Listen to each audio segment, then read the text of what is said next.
मोहतरम नाजरीन, आप देख रहे हैं सरफराज न्यूज़ लैब। मैं हूं महबूब रजा सिद्दीकी। जैसा कि आप जानते हैं, मुल्क की मौजूदा सूरत हाल, महंगाई की मार, अमीर हो गरीब हो सभी लोग झेल रहे हैं। अब तो ऐसा लग रहा है कि महंगाई के साथ जीना हम हिंदुस्तानियों का मुकद्दर बन चुका है। बेरोजगारी चरम सीमा रेखा पर है। लोग के कारोबार खत्म हो रहे हैं। कारोबारी हालत खस्ता से खस्ता है। उसमें बेहतरी कैसे ले जाए, मरकजी सरकार के पास कोई भी ब्लूप्रिंट नहीं है। एक आम इंसान जो एक स्मॉल स्केल इंडस्ट्री से आते हैं या स्मॉल स्केल कारोबारी है, ताजिर है, छोटे मोटे कारोबारी जो तिजारत करते हैं, कारोबार करते हैं, व्यापार करते हैं, ऐसे ताजिर या व्यापारी के बारे में सोचने वाली हमारी सरकार, दिल्ली की सरकार नहीं है। जैसा कि कांग्रेस के मुताबिक इस सरकार के बारे में कांग्रेस बार बार करी, ये गूंगी भी है, बहरी भी है और बेनतीजा भी सरकार है। इसके पास सिर्फ अपने दो तीन दोस्त अहबाब को देखने के अलावा आम जनता को देखने का वक्त तक नहीं है। मैं बातें इसलिए आपके सामने में उठा रहा हूं कि महंगाई एक ऐसा मामला है कि जिसमें हर अमीर और गरीब, हर किस्म के लोग इससे जूझ रहे हैं।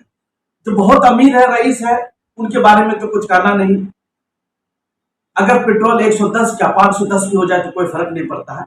मगर आज हम बातें करते हैं, सबसे पहले कमर्शियल एलपीजी सिलेंडर से बातें स्टार्ट करते हैं, जो अचानक 266 रुपए 266 रुपीज महंगा हो चुका है। आप जानते हैं ये कमर्शियल सिलेंडर है जिसके हर खाने पीने, eating house, restaurant, tea shop वगैरह हर जगह ये इस्तेमाल होता है। तो 266 रुपए अचानक महंगा हो जाना, आप समझ रहे हैं कि इसकी सूरत हाल क्या बनती है।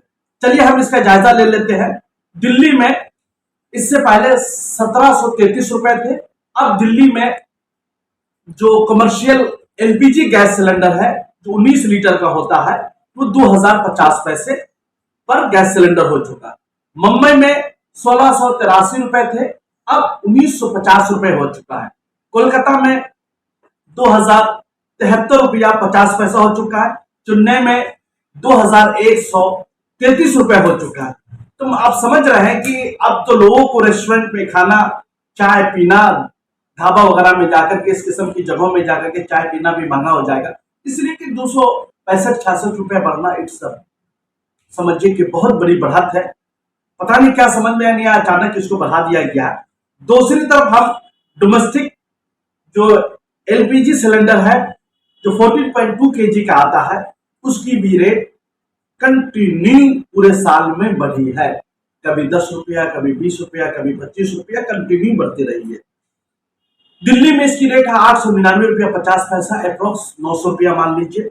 कोलकाता में 926 रुपया, चेन्नई में 915 रुपया 50 पैसा। 2011 में घरेलू एलपीजी का 8 मरतबा रेट बढ़े, 8 मरतबा एक साल के अंदर में 694 रुपए से लेकर के 899 रुपए तक पहुंच चुका, मतलब 900 रुपए तक पहुंच चुका है। आप समझ सकते हैं कि मामला किस जगह कठिन हो चुका है।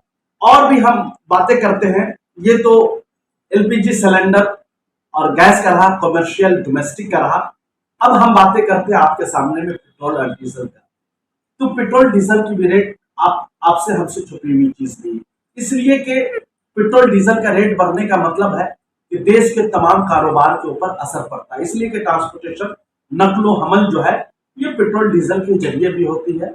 सारे सामान का आमदोरफ्त करना, इधर से उधर, एक शहर से दूसरे शहर ले जाना, एक रियासत से दूसरी रियासत में ले जाना, तो ये कॉस्ट जब बढ़ता है तो महंगाई भी ऑटोमेटिकली बढ़ जाती है।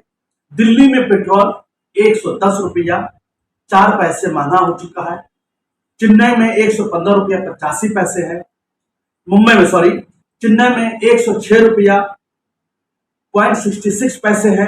कोलकाता में 110 रुपया 49 पैसे महंगा हो चुका है। डीजल भी 98.4 42 पैसे है अप्रोक्स। इस तरीका से हर 1-2 रुपया अलग अलग स्टेट्स में अलग अलग रेट्स है। जस्ट एक ब्रेकिंग न्यूज आई है कि एक्साइज ड्यूटी में 5 रुपया पेट्रोल पे कम किया गया है, 10 रुपया डीजल पे कम किया गया है। एक बड़ी खबर है, थोड़ी सी दीपावली से पहले एक गवर्नमेंट ने एक खुशखबरी सुनाई है तमाम जो है हिंदुस्तान वासियों के लिए, देशवासियों के लिए। मगर एक चीज मैं बोलना चाहता हूं कि 5 रुपये पेट्रोल में कम कर देने से, 10 रुपये डीजल में कम कर देने से कोई भी मसले का हल नहीं है। एटलीस्ट कम से कम 25 से 30 रुपए कम हो जानी चाहिए। ये ऐसा कम हुआ है लगता है कि ऊंट के मुंह में जीरा। और ये कम होने की 2-3-4 नताइज है कि जो जिमनी इंतखाबात के नताइज आए हैं, बाई इलेक्शन की जो रिजल्ट्स आए और पूरे जिस तरीके से गवर्नमेंट के खिलाफ लहरें चल रही है, लगता है कि गवर्नमेंट को खौफ हो चुका है। इसलिए 5 रुपया पेट्रोल पे, 10 रुपया डीजल पे कम किया गया है। मगर कितना ही अच्छा होता कि और भी कम होता पेट्रोल का डीजल का रेट। मेरे कहने का मतलब यह है, जिस तरीका से महंगाई बढ़ रही है और गवर्नमेंट इस महंगाई के ऊपर कंट्रोल करने के लिए कोई उनके पास ब्लूप्रिंट नहीं है। गवर्नमेंट का वादा था 2014 में कि अच्छे दिन आएंगे, महंगाई कम करेंगे, रोजगार बढ़ाएंगे, हेल्थ सिस्टम को ठीक करेंगे, बिजली को हर घर घर तक पहुंचाएंगे और अच्छी सेहत देंगे।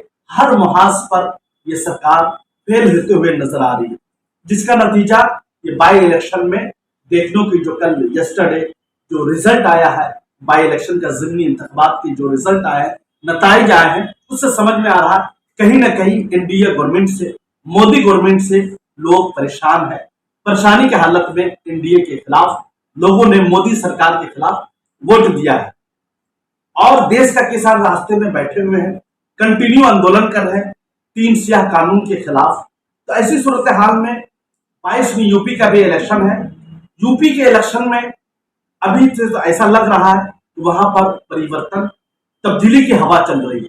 जिस तरीका से अखिलेश यादव के मीटिंगों में लोगों का आना, लोगों का इज़्दिहाम होना और कंटिन्यू उनका रथ यात्रा निकलना, प्रियंका गांधी के रैलियों में लोगों का आना, प्रियंका गांधी का मास्टर स्ट्रोक 40% असेंबली में महिलाओं को टिकट देना, ये बहुत बड़ा मास्टर स्ट्रोक्स है समझिए। और महिला एनडीए सरकार में, योगी सरकार में भी महफूज नहीं है।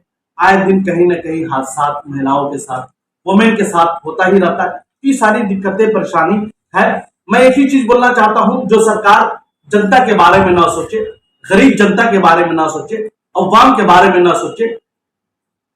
हम डेमोक्रेटिक कंट्री में रहते हैं और हमारा संविधान ने, कॉन्स्टिट्यूशन ऑफ इंडिया ने हमें राइट्स दिया है कि आप सही पार्टी को वोट दे, जो आपके लिए काम करे, जो आपके बारे में सोचे। ऐसा नहीं कि वोट लेने के बाद वो कॉर्पोरेट हजरात, अमीर दोस्तों के बारे में सोचे, बड़ी बड़ी पूंजीपतियों के बारे में सोचे, कैपिटलिस्ट फ्रेंड्स के बारे में सोचे। तो डिसाइड आपको करना है कि आप किस किस्म की सरकार चाहते हैं। 2014 में आपने भूल की थी, 15 लाख आएंगे, अच्छे दिन आएंगे के नारों में आप चले गए थे। क्या हुआ? ना अच्छे दिन आए, ना 15 लाख आए। 2019 में आपने वापस वही काम किया कि शायद लगता है कि 5 साल में मौका नहीं मिला, अब कुछ बेहतर हो जाएगा। अरे एक बार किसी को अगर हम आजमा लेते हैं, अगर वो खरा नहीं उतरता है तो दूसरी बार आजमाने की जरूरत नहीं है। इसलिए कि जो मतलब मामला क्या है, आजमाए हुए को आजमाना ये हमाकत है, ये बेवकूफी है।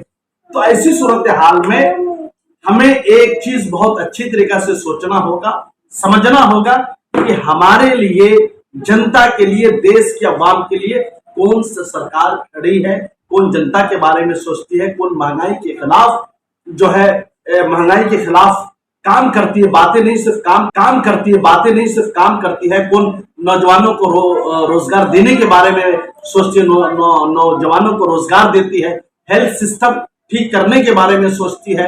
ऐसा नहीं कि जबानी जमा खर्ची कर दिया, जबान से बोल दिया, बस हो गया, ऐसा नहीं होनी चाहिए। ये ब्लूप्रिंट ये सामने में भी नजर आनी चाहिए। ऐसा लग रहा है कि पूरे देश में जो सरकारें बैठी हुई उसके खिलाफ एक लहर दौड़ चुकी है। यहाँ ममता बनर्जी का समझिए कि त्रिपुरा में उनकी पार्टियों का जिस तरीके से वेलकम हो रहा है, गोवा में वेलकम हो रहा है, उधर कांग्रेस अपने लेवल में, अपने एरियाज में बड़े पैमाने पे काम करे, अखिलेश यादव यूपी में बड़े पैमाने पे काम कर रहे हैं। तो कहीं ना कहीं समझ में आ रहा है कि लगता है कि लोग मौजूदा सरकार से परेशान हो चुके हैं। शायद अगर लोगों को इन्होंने नौकरी दे दिया होता, महंगाई कम कर दिए होते और और देश की जो सीमाएं सरहदें उनके मामलात भी अच्छे होते तो शायद और भी कुछ बहुत बेहतर होता। लोगों की उम्मीदें बहुत सारी मोदी जी से बनी थी, मगर वो सारी उम्मीदों पर पानी फिरता हुआ नजर आ रहा है। किसी भी महाज पर मोदी जी हमारे कामयाब नहीं हुए। तो ऐसी सूरत हाल में हमें जो है बहुत सोच समझकर वोट देना है, किसे देना है, नहीं देना है, ये आपका। मैं महबूब रजा सिद्दीकी, मैंने हमेशा सच बोला है, सच डंके की चोट पे बोला है और आपके मसाइल, देश के मसाइल को, जनता के मसाइल को, अवाम के मसाइल को मैं हमेशा आपके सामने में लाता हूं, लाता रहूंगा। ये आपका अपना चैनल है सरप्लस न्यूज है।